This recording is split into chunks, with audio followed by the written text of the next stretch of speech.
அனைவருக்கும் வணக்கம். நம்ம டிஎன்பிஎஸ்சிலேருந்து புது சிலபஸை அப்டேட் பண்ணியிருக்காங்க. கிட்டத்தட்ட ஒரு 12-14 வருஷமாக அந்த சிலபஸ் இருந்துச்சு. இங்கே நம்ம சமச்சீர் புக் வந்ததுலேருந்தே அந்த சிலபஸ் தான் இருந்துச்சு. பட் இப்போது சில சேஞ்சஸ் பண்ணியிருக்காங்க. எல்லாமே மாற்றலை. ஒரு 80% சிலபஸ் வந்துட்டு சேமாக தான் இருக்குது. மிச்சம் இருக்க 20% தான் மாற்றிருக்காங்க. அது தமிழில் தான் கொஞ்சம் மேஜர் சேஞ்சஸ் இருக்குது. ஜிஎஸ்சில் பொதுவாக அவ்வளோ எதுவும் இல்லை. அதை மட்டும் என்னென்னு பார்ப்போம்.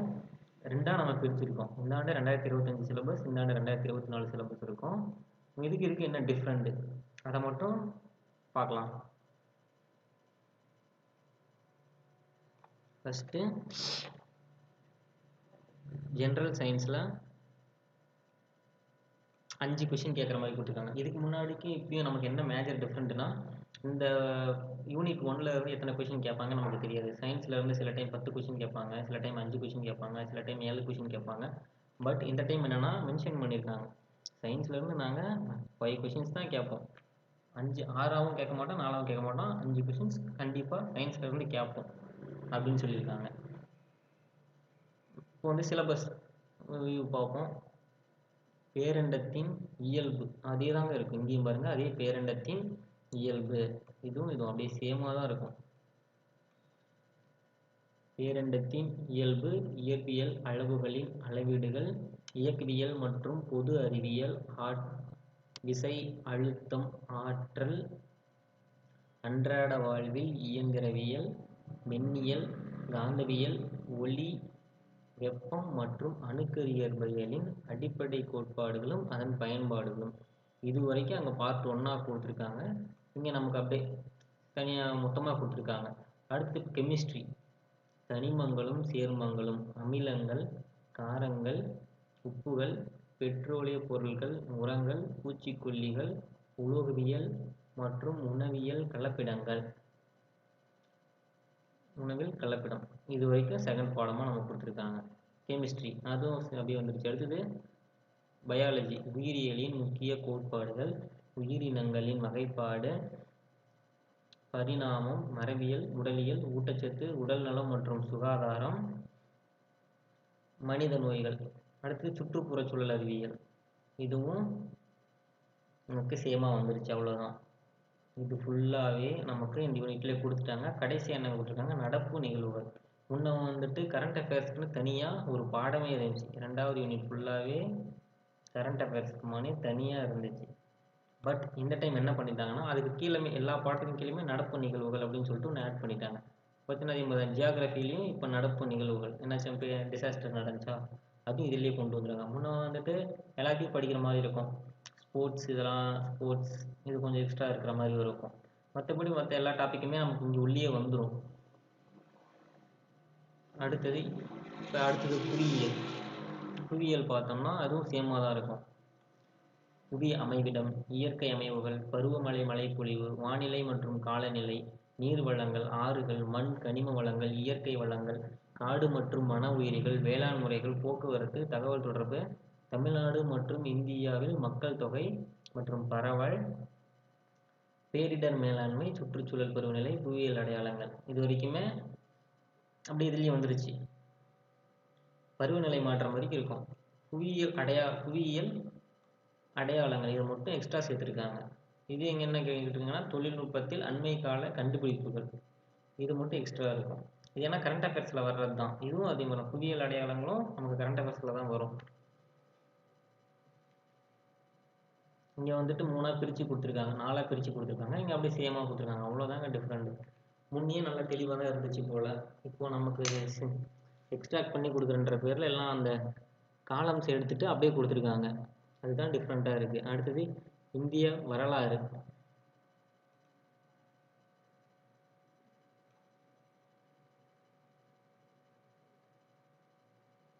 இந்திய வரலாறு மற்றும் பண்பாடு மற்றும் இந்திய தேசிய இயக்கம். என்னென்னா யூனிட் 7 இந்திய தேசிய இயக்கம் இது இருக்கு இல்லைங்களா. இதுவும் நம்ம இந்திய வரலாறு மற்றும் பண்பாடு இதுவும் மெர்ஜ் பண்ணியிருக்காங்க. ஹிஸ்ட்ரி ஏன் 4லேயும் 7லேயும் தனித்தனியாக இருக்கணும், அதுக்கு ஒரே பாடமாக இருந்துட்டு போயிட்டேன்னு சொல்லிட்டு இந்த ஹிஸ்ட்ரியை கொண்டு வந்து எல்லாத்தையும் ஒரே இடத்துல சேர்த்துருக்காங்க. அவ்வளோதான் இதுலேயும் நமக்கு டிஃப்ரெண்ட்டு. அதே மாதிரி பார்த்தோன்னா பாருங்க, சிந்து சமவெளி நாகரிகம், குப்தர்கள், சுல்தான்கள், முகலாயர்கள் மற்றும் மராத்தியர்கள், தென்னிந்திய வரலாறு, இது எல்லாமே அப்படியே வந்துருச்சு. இது இருக்கும் வரைக்குமே ஹிஸ்ட்ரியில் அப்படியே வந்துருச்சு. இது ஏன் வரல பார்ப்போம். இது பாருங்கள், கடைசியாக கொடுத்துருக்காங்க பாருங்கள். ஏன்னா இது எல்லாமே ஏன்ஷியன்ட் ஹிஸ்ட்ரியும் மெடிவல் ஹிஸ்ட்ரிலையும் வந்துடும். மாடர்ன் ஹிஸ்ட்ரியில் இது நமக்கு யூனிட் 9ல் இருக்க இந்திய தேசிய இயக்கம் அது வந்துடும் பாருங்கள். அப்படி இந்த வார்த்தையை அப்படி இங்கே நோட்டில் செய்ய எடுத்துட்டாங்க. தேசிய மறுமலர்ச்சி, ஆங்கிலேயர் ஆட்சிக்கு எதிரான தொடக்க கால எழுச்சிகள், இந்திய தேசிய காங்கிரஸ், தலைவர்கள் உருவாதல், பி.ஆர். அம்பேத்கர், பகத்சிங், பாரதியார், வ.உ. சிதம்பரனார், தந்தை பெரியார், ஜவஹர்லால் நேரு, ரவீந்திரநாத் தாகூர், காமராஜர், மகாத்மா காந்தி, மௌலானா அபுல் கலாம் ஆசாத், ராஜாஜி, சுபாஷ் சந்திர போஸ், முத்துலட்சுமி அம்மையார், மூவலூர் ராமாமிர்தம் மற்றும் பல தேச தலைவர்கள். அதே தான் அங்கே என்ன சிலபஸில் அப்படியே வரி வரியாக இருக்கோ அதே தான் இங்கேயும் கொடுத்துருக்காங்க. தமிழ்நாட்டில் விடுதலை போராட்டத்தின் பல்வேறு முறைகள் மற்றும் இயக்கங்கள், இது வந்துட்டு நம்ம எக்ஸ்ட்ராவும் படிப்போம். இந்த யூனிட் 6லேயும் நம்ம அதையே படிப்போம். தமிழ்நாட்டின் வரலாறுலையும் படிப்போம். நம்ம இங்கேயும் ஒரு லைன்லாம் அப்படி கொடுத்துருக்காங்க. ஹிஸ்ட்ரியின் போது நம்ம தமிழ்நாடு ஹிஸ்ட்ரியும் அது உள்ளே வந்துடுற மாதிரி கொடுத்துருக்காங்க. அடுத்தது இந்த பாருங்களேன், இது வரைக்குமே முடிஞ்சிடும். இயக்கங்கள் வரைக்கும் இது முடிஞ்சிடும். மறுபடியும் இப்போ இந்திய பண்பாட்டின் இயல்புகள் வந்துட்டு இங்கேருந்து எடுத்துருப்பாங்க. இதை அப்படியே இந்த இடத்துல ஆட் பண்ணியிருக்காங்க. அவ்வளோதான். 2ஆக இருந்த யூனிட்டை ஒரே யூனிட்டாக மாற்றிருக்காங்க. நமக்கு எதையுமே குறைக்கவும் இல்லை அதிகப்படுத்தவும் இல்லை. அடுத்தது இந்திய ஆட்சியியல், பாலிட்டி. இது பாருங்க, இதில் வந்துட்டு 10 கொஷின். ஆனால் ஹிஸ்ட்ரி வந்துட்டு 2 யூனிட்டாக மேட்ச் பண்ணவும் கொஞ்சம் 10 கொஷின் சேர்த்துருக்காங்க. மற்றபடி சயின்ஸ்லேயும் ஜியாகிரஃபிலையும் 5 கொஷின்ஸ் தான் கேட்கறதா சொல்லியிருக்காங்க. அடுத்தது இப்போ பாலிட்டியில் பார்த்தோம்னா 15 கேள்வி கேட்குறாங்க. நம்ம 3 பாடம் படிக்கிறதுக்கு சமம் பாலிட்டி படிக்கிறது. பாலிட்டி தான் ஈஸியாகவும் இருக்கும். நமக்கு அண்டர்ஸ்டாண்ட் பண்ணிக்கிட்டு ஸ்கோர் பண்ணுற சப்ஜெக்டாகவும் இருக்கும். ஏன்னா பாலிட்டி எல்லாமே விரும்பி படிக்கிற ஒரு பாடம். இந்திய ஆட்சியல் அப்படியே தாங்க இங்கேயும் அப்படி ஸ்ட்ரெயிட்டாக கொடுத்துருப்பாங்க பாருங்களேன். இது அப்படியே என்ன இருக்கோ அதே தான் இங்கே இருக்கும். மற்றபடி நத்திங் ஹேப்பன். இங்கே 5வது யூனிட்டாக இருக்குது, இங்கே 4வது யூனிட்டாக கொடுத்துருக்காங்க. அவ்வளோதான் டிஃப்ரெண்ட்டாக இருக்குது. இந்திய அரசியலமைப்பு, அரசியலமைப்பின் முகவுரை, அரசியலமைப்பின் முக்கிய கூறுகள், ஒன்றியம், மாநிலம், யூனியன் பிரதேசங்கள். அடுத்த படம் குடியுரிமை, அடிப்படை உரிமைகள், அடிப்படை கடமைகள், அரசின் நெறிமுறை கோட்பாடுகள், ஒன்றிய நிர்வாகம். அடுத்த படம் இதோடைய முடிஞ்சிச்சு. அடுத்து ஒன்றிய நிர்வாகம், ஒன்றிய நாடாளுமன்றம், மாநில நிர்வாகம், மாநில சட்டமன்றம், உள்ளாட்சி அமைப்புகள், பஞ்சாயத்து ராஜ், கூட்டாட்சி அமைப்பின் அடிப்படை தன்மைகள், மத்திய மாநில அரசு உறவுகள். இது வரைக்கும் பஞ்சாயத்து ராஜோட முடிஞ்சிச்சு. அடுத்தது கூட்டாட்சியின் தன்மைகள். அடுத்து சட்டத்தின் ஆட்சி, பொதுவாழ்வில் ஊழல், சட்டத்தின் ஆட்சி, பொதுவாழ்வில் ஊழல். இதெல்லாம் அடுத்த படம் தேர்தல், இந்திய நீதி அமைப்புகள், சட்டத்தின் ஆட்சி, பொதுவாழ்வில் ஊழல், ஊழல் தடுப்பு நடவடிக்கைகள், லோக்பால் லோக் ஆயுக்தா, தகவல் அறியும் உரிமை சட்டம், பெண்களுக்கு அதிகமாக மதித்தல், நுகர்வோர் பாதுகாப்பு உரிமைகள், மனித உரிமைகள் சாசனம். தமிழ்நாட்டு மற்றும் இந்தியாவின் அரசியல் கட்சிகளும் மற்றும் ஆட்சியல் முறைகளும். இதை மட்டும் எக்ஸ்ட்ரா சேர்த்துருக்காங்க. என்னன்னா தமிழ்நாடு மற்றும் இந்தியாவின் அரசியல் கட்சிகளும் மற்றும் ஆட்சியல் முறைகளும். என்னன்னா பார்ட்டிஸ் பற்றி கேட்குறாங்க. நம்ம எலெக்ஷன் படித்தோம்னாவே அதுலேயும் வந்துடும். ஆனால் நம்ம எலெக்ஷன் கமிஷன் பற்றி மட்டும்தான் படிப்போம். இங்கே வந்துட்டு நம்ம பாலிட்டி, இங்கே எத்தனை தேசிய கட்சி இருக்குது, எத்தனை மாநில கட்சி இருக்குது, அவங்களுடைய எந்தெந்த மாதிரி ஸ்கீம்ஸ்லாம் கொண்டு வந்தாங்க, அவங்களுடைய அணுகுமுறைகள், இந்த மாதிரி அது சம்மந்தமாக கேட்குறாங்க இதை பாலிட்டியில். மற்றபடி இது வரைக்கும் எல்லாமே பழைய சிலபஸ் தான். இது ஒன்று மட்டும் எதுக்காகனா கரண்ட் அஃபேர்ஸ் ஆட் பண்ணுறாங்க. ஜியாகிரஃபியில் எப்படி புவியியல் அடையாளங்களுக்காக ஒரு நடப்பணிக்குழுவை கொண்டு வந்தாங்களோ அதே மாதிரி இதுலேயும்.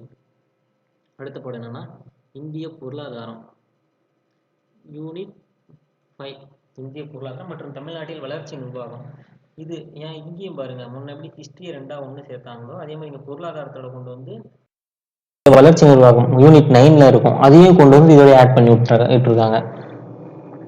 இது எது வரைக்கும் வந்து பார்த்தோம்னா இந்திய பொருளாதாரத்தின் இயல்புகள் ஆரம்பித்து 5 ஆண்டு திட்ட மாதிரிகள், உரு மதிப்பீடு, திட்டக்குழு, நிதி ஆயோக், வருவாய் ஆதாரங்கள், இந்திய நிதி ஆணையம், மத்திய மாநில அரசுகளுக்கிடையே தீர்வு, சரக்கு மற்றும் சேவை வரி, பொருளாதார போக்குகள், வேலைவாய்ப்பு உருவாக்கம், நில சீர்திருத்தங்கள் மற்றும் மேலாண்மை, வேளாண்மையில் அறிவியல் தொழில்நுட்பத்தின் பயன்பாடு, தொழில் வளர்ச்சி, ஊரக நலன்சார் திட்டங்கள், சமூக பிரச்சனைகள், மக்கள் தொகை, கல்வி, நல்வாழ்வு, வேலைவாய்ப்பு, வறுமை. இது வரைக்கும் நமக்கு ஏற்கனவே இருந்த 6வது பாடம். 6வது பாடம் இங்கே வந்துருச்சு. அப்படியே இந்திய பொருளாதாரத்தில் 6வது பாடம் இங்கே கொண்டு வந்துட்டாங்க. மிச்சம் இருக்கிற இது சமூக நீதியும் சமூக நல்லிணக்கமும்.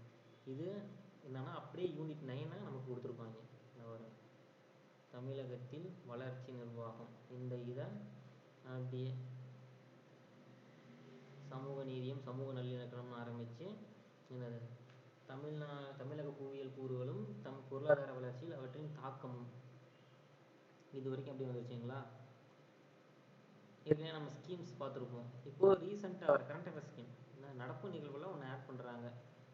நம்ம யூனிட்டு அந்த எக்கானமி சம்மந்தமாக ஒரு நடப்பு நிகழ்வில் ஆட் பண்ணும்போது ஸ்கீம்ஸ் தான் அடிக்கடிக்கு எக்கானமியில் சேஞ்ச் ஆகிட்டே இருக்கும். புதுசாக கொண்டு வந்துட்டு இருப்பாங்க. இப்போ இருக்கிற நம்ம சமீபத்திய பிரச்சனைகள் என்ன, அதுதான் கரண்ட் அஃபேர்ஸ். இந்திய பொருளாதாரம் யூனிட் 5ல் இதுதான் கரண்ட் அஃபேர்ஸாக கேட்பாங்க. அடுத்தது 6வது பாடம் தமிழ்நாட்டின்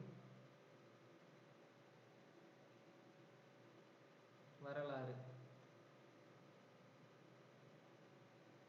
தமிழ்நாட்டின் வரலாறு, பண்பாடு, மரபு மற்றும் சமூக அரசியல் இயக்கங்கள்.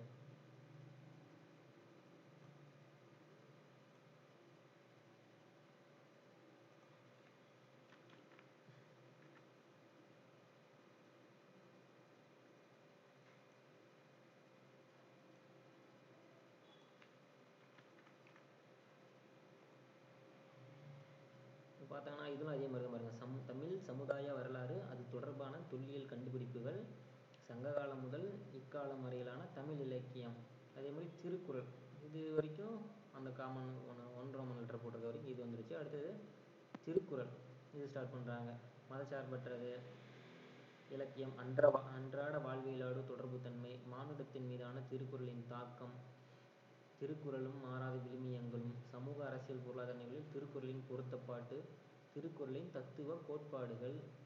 அடுத்தது இது வரைக்குமே திருக்குறளின் தத்துவ கோட்பாடுகள். இது வரைக்குமே இது முடிஞ்சிருது.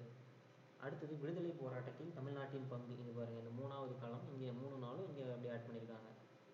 இங்கே அதில் மாற்றங்கள் வரைக்கும் தமிழ்நாட்டின் பங்கு, ஆங்கிலேயருக்கு எதிரான தொடக்க கால கிளர்ச்சிகள், விடுதலை போராட்டத்தில் பெண்களின் பங்கு, தமிழ்நாட்டின் பல்வேறு சீர்திருத்தவாதிகள், சீர்திருத்த இயக்கங்கள் மற்றும் மாற்றங்கள். இங்கேயும் நம்ம யூனிட் 6லையும் படிப்போம். இங்கே பாருங்கள், தமிழ்நாட்டு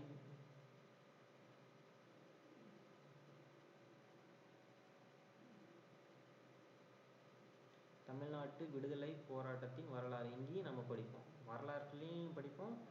இங்கே தமிழ்நாட்டின் வரலாறு இங்கே தனியாகவும் படிப்போம். இங்கே கொஞ்சம் ப்ரீஃபாக படிப்போம். அந்த மெம்போக்காக படிச்சிடுவோம்.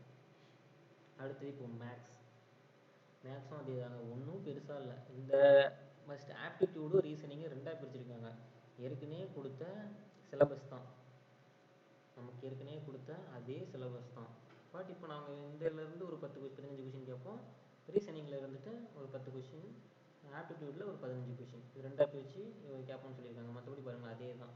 சுருக்குதல், விழுக்காடு, மீப்பெரு பொதுக்காரணி, மீச்சிறு பொதுக்காரணி, விகிதம் மற்றும் விகிதாச்சாரம், தனி வட்டி, கூட்டு வட்டி, பரப்பு, கொள்ளளவு, காலம் மற்றும் வேலை. இது வரைக்கும் இது 3 அப்படியே கொடுத்துருக்காங்க. அடுத்தது அசஸிங் ரீசனிங்கில் தருக்க காரணவியல், புதிர்கள், பகடை, காட்சி காரணவியல், எண் எழுத்து காரணவியல், எண் வரிசை. இதெல்லாம் அப்படி இன்னொரு படமாக கொடுத்துருக்காங்க. அவ்வளோதான். நமக்கு ஒரு ஜிஎஸை பொறுத்த வரைக்கும் 95% சிலபஸ் எதுவுமே மாறலை. சொல்லப்போனால் 100% மாறலை. இவங்க என்னென்னா அந்தந்த பாடத்துக்கு கீழே நம்ம கரண்ட் அஃபேர்ஸ் கொண்டு வந்துருக்காங்க. கரண்ட் அஃபேர்ஸில் அந்த இதை மட்டும் எடுத்திருப்பாங்க. நம்ம பார்த்துக்கலாம். இந்த 2வது யூனிட் எடுத்துகிட்டு அந்தந்த பாடத்துக்கு கீழே, இப்போ புவியியல்னால் அதோடைய கரண்ட் அஃபேர்ஸ் அப்படி கொடுத்துருக்காங்க. இன்னொன்று என்னென்னா நமக்கு இந்த ஹிஸ்ட்ரியை ஒன்றாக்கியிருக்காங்க. இந்த இந்திய 5வது பாடத்தையும் இந்திய தேசிய இயக்கம் இந்த பாடத்தையும் ஒன்றாக்கி இந்திய வரலாறு 3வது பாடமாகவே கொண்டு வந்துட்டாங்க. அதே மாதிரி இந்திய பொருளாதாரம் 6வது யூனிட்டையும் 9வது யூனிட்டையும் சேர்த்து இதாக கொண்டு வந்திருக்காங்க. இந்திய பொருளாதாரம் மற்றும் தமிழ்நாட்டில் வளர்ச்சி நிர்வாகம். அவ்வளோதாங்க வித்தியாசம். நம்ம ஏற்கனவே படித்த மெத்தேடில் படித்தாவே போதும். நம்ம மேக்ஸிமம் ஜிஎஸை பொறுத்த வரைக்கும் நம்ம ஸ்கூல் புக்கில் இருந்து வந்துடும். குரூப் 2க்கு கொஞ்சம் வெளியில் இருந்து கேட்கறதுக்கு வாய்ப்பு இருக்குது. ப்ரிலிம்ஸ் பாஸ் பண்ண நமக்கு ஸ்கூல் புக்கே போதுங்க. நம்ம இதை வச்சே நம்ம இவ்வளோ நாள் படித்ததே தான் மறுபடியும் நம்ம ஒரு டிஃப்ரென்ஸுன்னு கொண்டு வந்து நம்மளை குழப்ப பார்க்குறாங்க.